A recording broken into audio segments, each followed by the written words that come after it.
یو غټ مشکل چې موبایلانو کې شته هغه د USB مشکل دی چې اکثره وخت موبایل USB نه پورته کوي یا په ځنډ باندې چارج ورکوي. نو راځو نن په دې ویډیو کې د هغه مکمل ایډیابي درښیم چې څنګه یې پیدا کړو او په کومه طریقه سره یې جوړ کړو. داسې طریقه درښیم چې په هر موبایل کې کارولی شئ او کم ځایونه باید چک کړو هغه ځایونه ټول درته ښیم.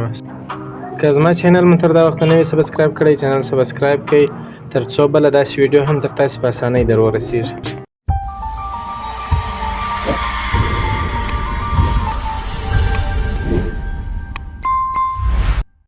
دغسې یو د USB د ځای څخه استفاده کوو په کیبل کې ګورئ چې د ډیټا پایې مشکل لري که نه لري په میګر باندې.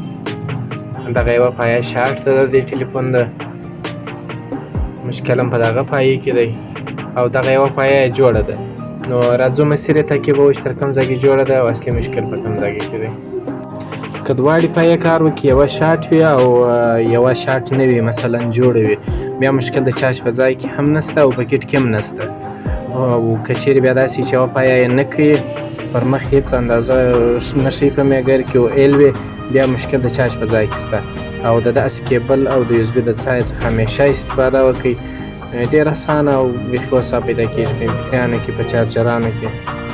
عموما په موبایلانو کې د ډیټا پر مسیر باندې 2 دانې مقاومت یا رجسټر دي او 2 دانې زینر ډیویټان دي د محافظت لپاره یې.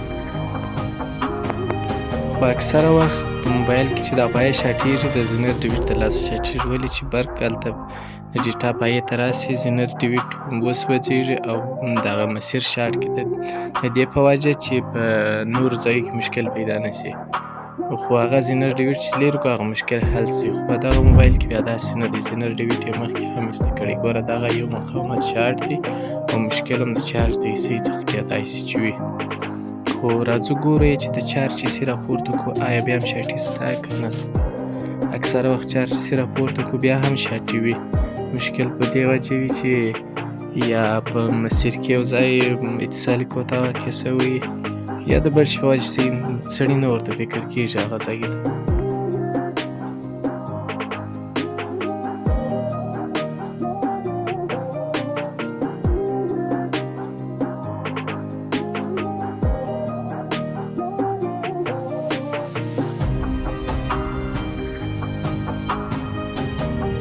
د چارج سیمې ځینې راپورته کړه، راځم ګورم یې اوس یې مسیر چک کومه چې د چارج تر رسۍ پورې بیا هم شاټي شته که نه شته، مشکل لري که نه لري. که مو تر دا مهاله چینل نه وي سبسکرایب کړئ چینل سبسکرایب کړئ مه ګورئ ورسره.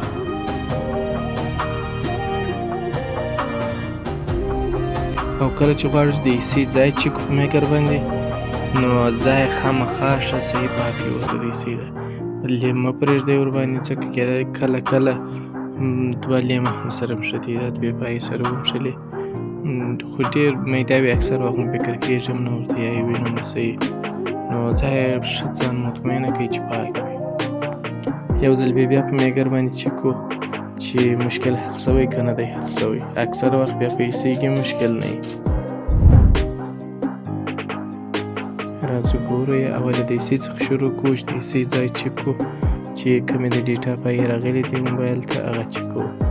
کولی شئ چې پایو معلومات د سلوشن څخه وګورئ په بورنیو کې او نور نقشو کې شته.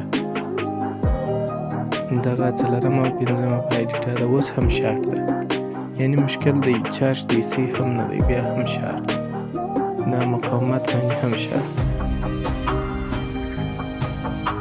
هغه پخوانی مشکل دی تر اوسه مشکل نه دی حل شوی او دلته چارج ایسۍ پورې هم دا مسیر راغلی دی. او سلوشنونه چې دي د دې مسیر چې څنګه معلوم کړئ هغه کومې 2 برنامې چې ما درته معرفي کړي وې یوه د SVLR په نوم باندې او یوه بله برنامه وه. که مو هغه ویډیوګانې نه یې کتلي نو په ډسکرپشن کې لینک درته ږدم، هغه ویډیوګانې خامخا وګورئ، ډېرې ګټورې ویډیوګانې دي او هغه طریقه یې ده په موبایل کې نصبېږي. 2 برنامې یې معرفي کړي دي هغه ویډیو درسره وګورئ انشاءالله هغه هم اسانه پیدا کولی شئ. دا مسیرونه ټول شته پکښې. او دلته ما اوس د 2.5 برقه څخه استفاده وکړه تزریق مې ورکړی پایو ته هغه شارټي یې ورکه شوه.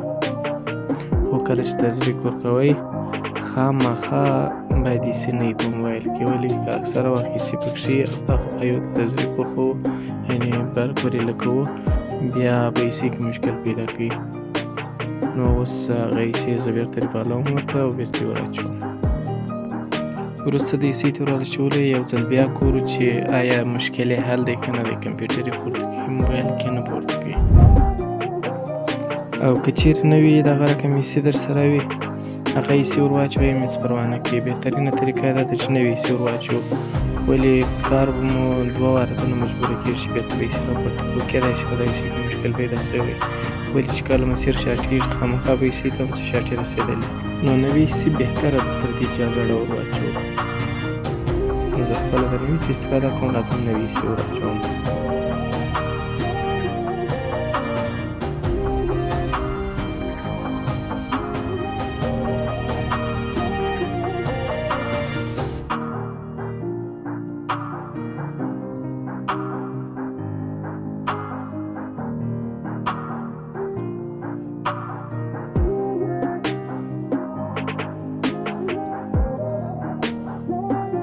ایسي مې بېرته نصب کړه پر ځای باندې. راځم اوس یې ګورم چې مشکل حل سوی دی که نه دی حل سوی. دواړې پایې اوس جوړې دي که نه دي. راځو هغه مقاومت شاټ هغه ګورو.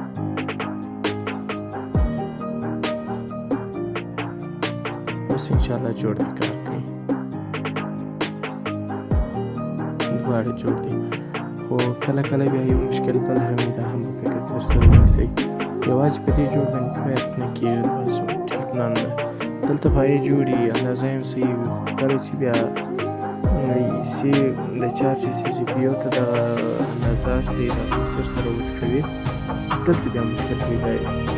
دا خو د چارج د ایسي اندازه ده، سی پي یو اندازه نه ده.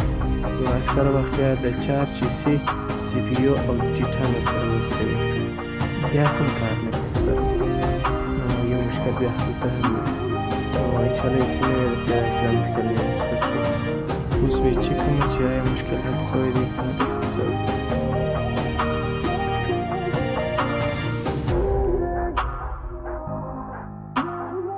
د هر موبایل ستونزه په دا طریقه سره حل کولی شي، فرق نه کوي چې دا یې دېرش دی یا بل موبایل وي. نو ویډیو در سره لایک کړئ ملګرو، او چینل خامخا سبسکرایب کړئ. تر بل ویډیو پورې د خدای په امان ښه وخت ولرئ.